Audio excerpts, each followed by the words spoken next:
আসসালামু আলাইকুম ওয়া রাহমাতুল্লাহ।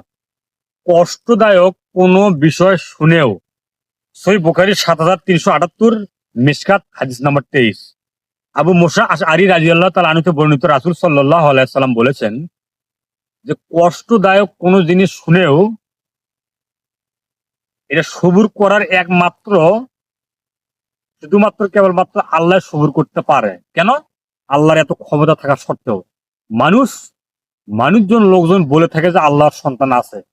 এ বলেও আল্লাহ তাদেরকে রিজিক জীবিকা নির্বাহ করার তৌফিক দান করে দিয়েছেন।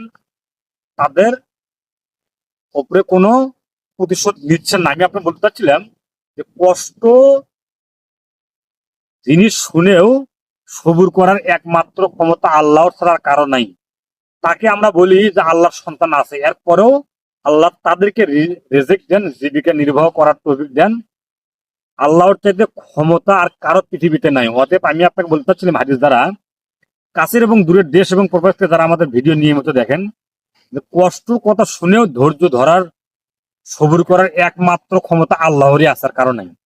অতএব আমরা চেষ্টা করবো ইনশাল্লাহ রাসূলের পদ্ধতিতে কষ্টসাধ্য জিনিস দেখে যদি পরিবারের নিজের উপরে কোনো কষ্ট আসে, তাহলে আমি আপনার রাসূলের পদ্ধতিতে ধৈর্য ধারণ করব ইনশাল্লাহ। ধৈর্য ধারণ করলে ধৈর্যের ফল আল্লাহ দ্বিগুণ দেবেন আমাকে আপনাকে ইনশাল্লাহ। আল্লাহ তুমি প্রত্যেকটা মানুষকেই মুহাম্মদ সাল্লাল্লাহু আলাইহি সাল্লামের পদ্ধতিতে ধৈর্য ধারণ করার তৌফিক দান করে দাও। আমিন।